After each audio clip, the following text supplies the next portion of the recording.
First of all, it is an honor for me to be here with you. I could spend the whole time talking about the work of Laura Dern, but what I love about the Upfront Summit is speakers get the chance to talk about things that there's information, data, learnings that they can put into the hands of others so that they can use it in their journey. And today's topic is more than just where profit meets platform, where profit meets purpose. It's more about how do you leverage your platform to affect change in the world. And there's very few humans on the planet that I know that affect change more than you do. So I wanted to start kind of with intent. At the end of the day, most people don't know this, and I'm fascinated by like firefighters, people who run into the fire when everybody's running out. And I don't want to go into all the examples that you do this figuratively, but in 1997, people may remember it, they may not, but you went on the Ellen show, and you and Ellen were the first to have a kiss between two women on television in the history of television. And I read somewhere that you couldn't work, and you needed security with you all the time because you had death threats all the time. Is that real? It's so real. The great news is, in most ways, that's not the way television or the world looks now. But we also see what upheaval this country is going through in terms of, fear and hate. So it's a continued journey. But I was so happy to honor the bravery of Ellen at that moment. Myself, Oprah Winfrey, who played the therapist, and I played the girlfriend, wanted to gather around her. And the three of us went on this 1.5 year shared journey of a lot of security concerns. But, I was raised by two actors, and they told me that storytelling, so that people can see themselves in the story and that we are reflecting what culture really looks like, was the job I was taking on. And it's a privilege and a gift anytime I get to do that. But just to circle back, because you were very kind to start our conversation the way you did, I just want to share that in my longing to make a difference, which we'll talk about, in my longing to understand all the work that all of you do every day and how I can be an advocate and support and use my voice, I didn't know how to meet you all. And then I met Adam. So I would love Adam just take a minute to share our new journey, but something he does every day, because it's been a really helpful way and a beautiful way for me to start to connect to some of the most exciting innovators and investors in the world. You're too kind. Go. Okay, so real quick, because I want to focus on you, our firm, Plus Capital, gets to work with you and 65 of the other top artists and athletes in the world and cultural leaders to invest in venture capital, to work in partnership with startups so that we can marry that profit and purpose, right? So take the passions that you have, find the best operators in the world. And I started it with a mission was, how do you take people who could affect change in the world more in a day than most people can in a lifetime, marry them up with the best operators and entrepreneurs in the world to move the world forward faster. And I pinch myself every day that I get to do it, because some of the things that we've gotten to do in the last 10 years has been more than I got to do as a founder. And now back to you, because we're talking about this. For me, it was a long journey. I mean, it took me 25 years to have my overnight success moment, right? And a lot of people go on that journey.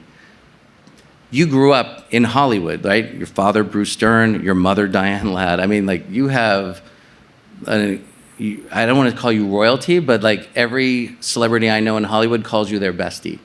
And it's for a reason, because you do the work.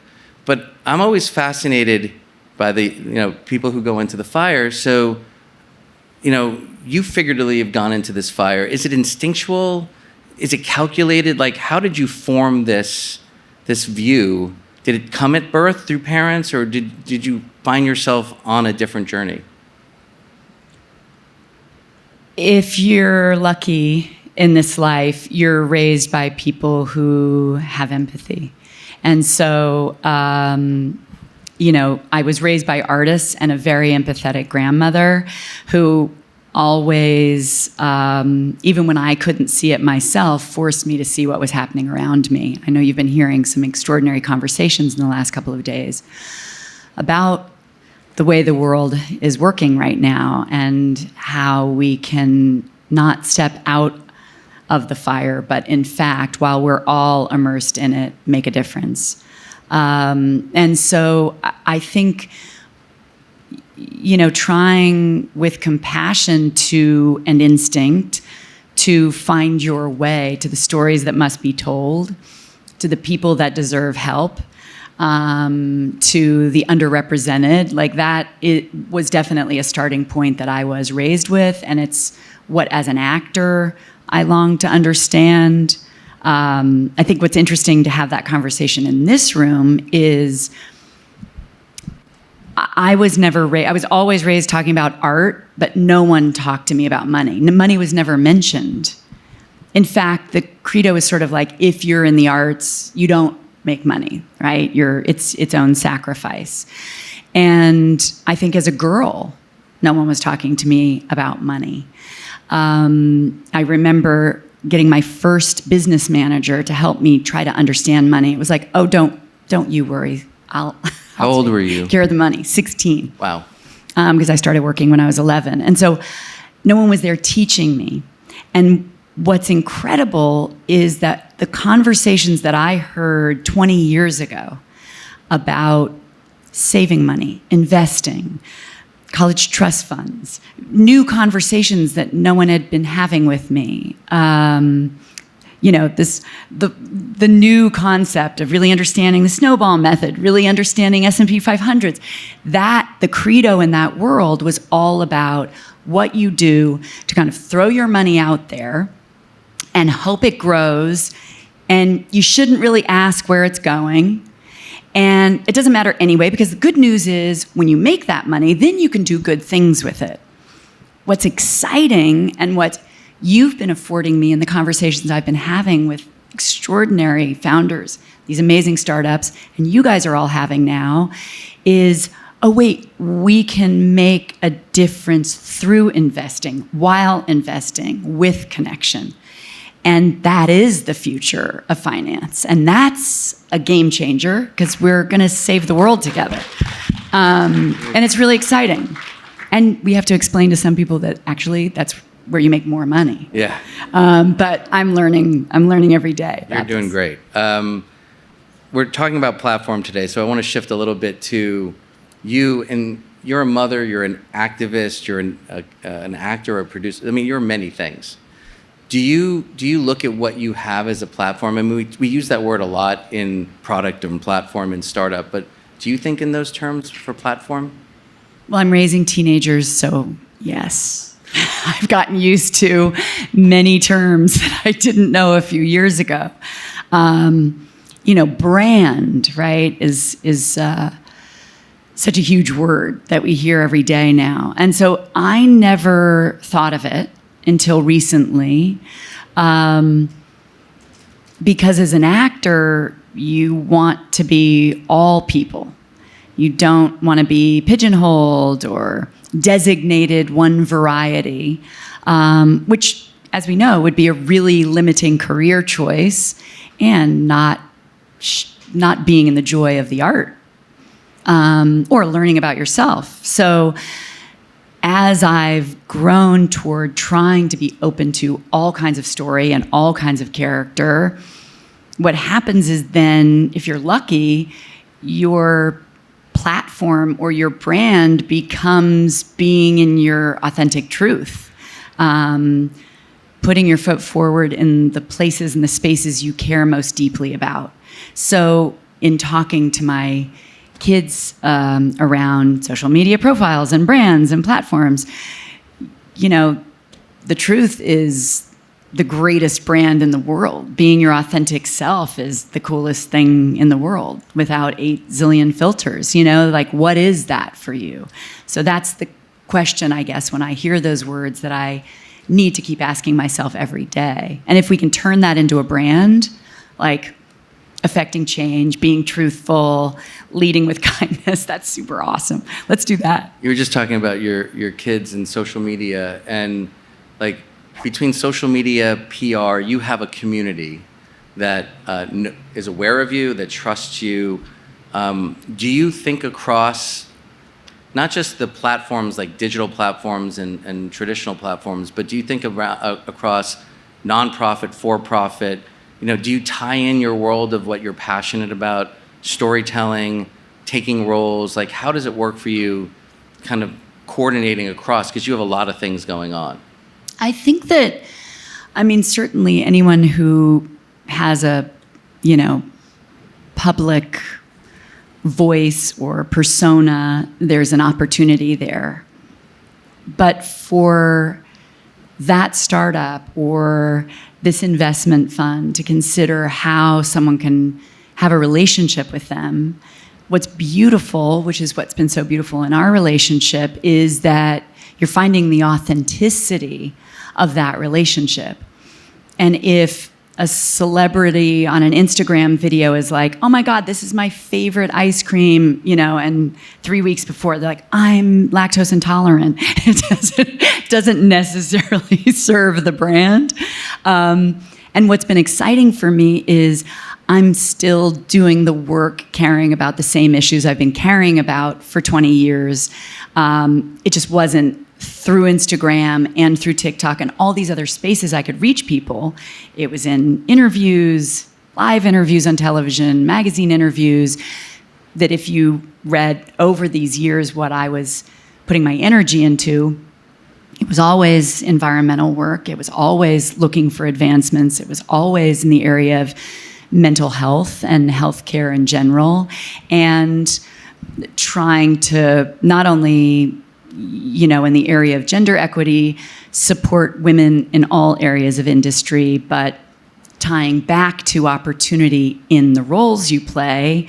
There are moments in your career where you are in a role where all the journalists or on Instagram, they want to have a conversation around that character.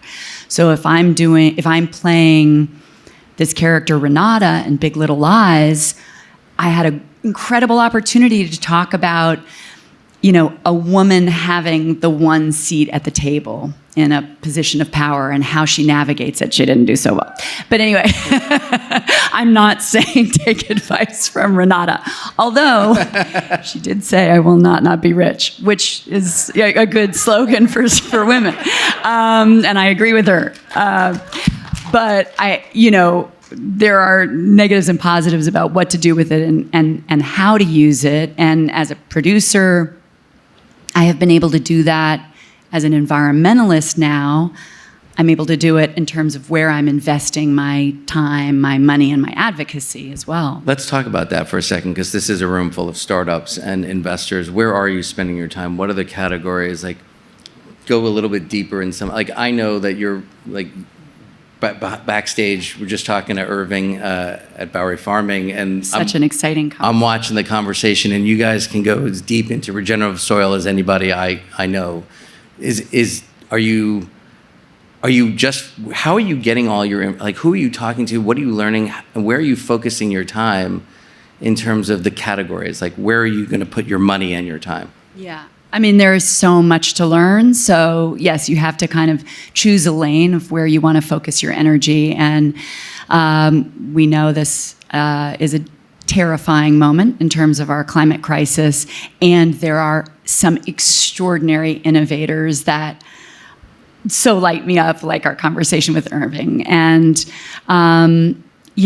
whether you're looking at the world in the world of investing, in the world of fashion, and you're seeing all the opportunities with mycelium mushroom as a leather alternative, or, you're looking at desalination. And, obviously, as we're so concerned about where our water is going to come from, the innovators and the startups around that question, the question of food, the question of water, our soil, which as a new soil science nerd, who knew, but now I'm obsessed. It will save us, in fact, and what do we do with that? And who are the great innovators? And when we look at luxury. How do we change a conversation about what's luxurious, right? Startups who are thinking about family vacations in the area of regenerative farm space as a space to like bring your family, not the hotel pool in Maui necessarily, right? How can we reframe it all? And so that's a huge lane for me, as you know. Alternatives to food, plant-based products, all these things that are so exciting to me. I'm an ambassador of a beauty brand, True Botanicals. I care so deeply about them. That relationship started because I thanked them for the work they were doing, the farmers they support. So I care about relationships because they're based on genuine connection. Same as I mentioned in the area of mental health. Some incredible, innovative thinkers in the area of children's and teen mental health right now, especially since we've spent the last 2 years on Zoom, are rethinking how to reach teens in crisis in really exciting ways. And back to female empowerment, just looking at how to have conversations with powerful women who had the first seat at the table and where they want to invest their time and energy to support each other with other. I was talking to you about Ambassador Samantha Power, and she's an amazing woman and friend, and she was in Obama's cabinet as the female voice in that room. And even though she was given that position of power, she talks beautifully in her recent book about Education of an Idealist, about now what do I do with it? Or how do you make sure they listen? When it's a group of men who maybe weren't comfortable with listening because they weren't used to the woman in the room. So it's been a really exciting time to learn from people in these few lanes that I care about most, and particularly environmentally, to learn from these incredible startups. I see you with founders when you're on Zooms with them. And by the way, I got to say for you, I'm blessed that I get to work with some of the most influential people in the world. And our team will tell you every time, like when we bring your name up to a founder who's doing something in the space you care about, your name always floats to the top because of how much effort you put in to that category, whether it's regenerative soil or kids' mental health. And I think though they're looking at you going, yes, I want Laura Dern to be on my cap table. I want to do something with Laura Dern. I want that implicit trust that comes from you. You have to have a filter and it's not just the filter that we do from financial and diligence but here in the world of startup, we think about mission and team and minimum viable product. Just curious, when you find a founder, you have some great founders that you've backed over the years, and you didn't have this infrastructure. You have great financial infrastructure and Jenny Sowers and the core team. You have a lot of great people around you, but when you're on a Zoom now in person again with people, like, what do you look for? What are you looking for in these people? Well, it's so interesting, and it's for all of us, right? As the bottom line is trusting instinct and looking for someone, again, who's deeply authentic and cares passionately. But we all have to trust our instinct as well because, again, as an actor, particularly at young ages, I'm meeting a first-time director who's saying, this movie's going to be amazing. I mean, I haven't written a script yet, but it's going to be incredible. And I've never made anything. So, hopefully you get incredibly lucky by just knowing in your gut, this person knows what they're talking about. And you can feel it. We know that. And you also feel it from the integrity of the product, the integrity of what they're seeking out.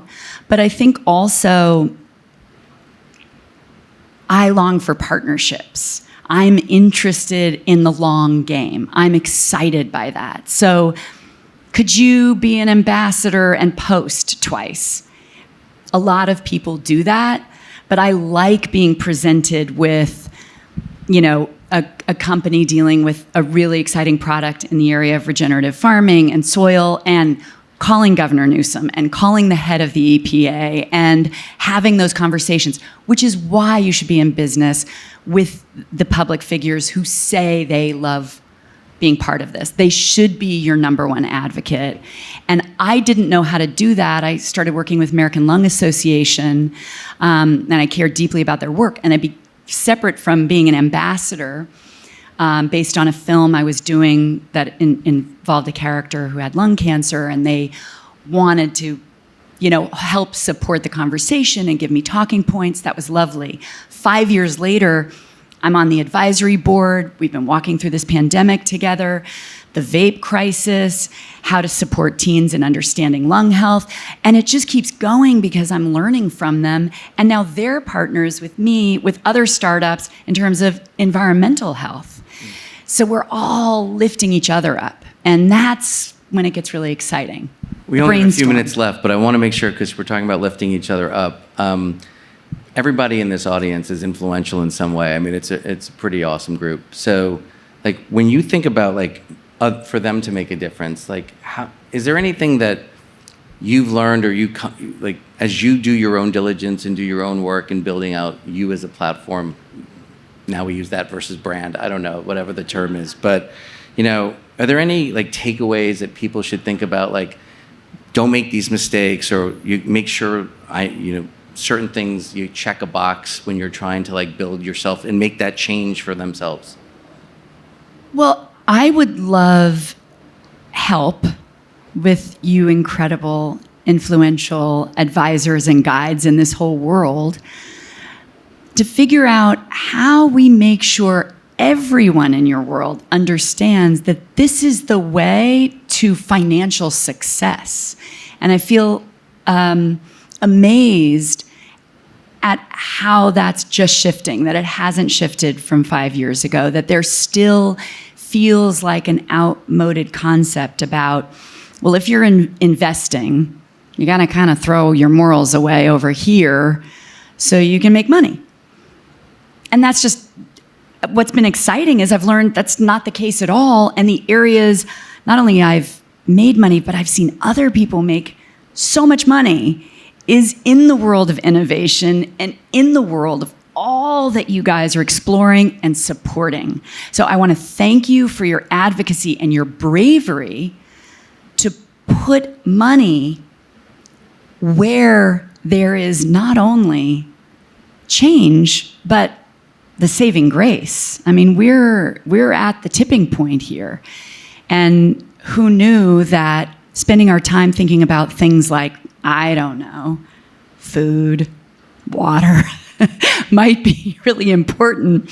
But we have both, and we can reinvent the wheel and have incredible financial success and be making a difference, like in the area of education and all these other areas that I think forever it was, there are 3 places you put your money and you lock it away. They may feel like the evildoers, but that's the only way to make money. And I'm just thrilled, and thanks to you, and thanks to Jenny Sowers, and again, conversations that you guys let me be part of in and around money, that really inspires me to learn from such extraordinary founders and investors. And can you tell I'm super excited about this? I just love what you're all doing, and I'm really grateful for you and your advocacy. And we are grateful for you, and there's a lot more for you to come, so thank you. Thank you. Thank you all so much. And thank you, Adam.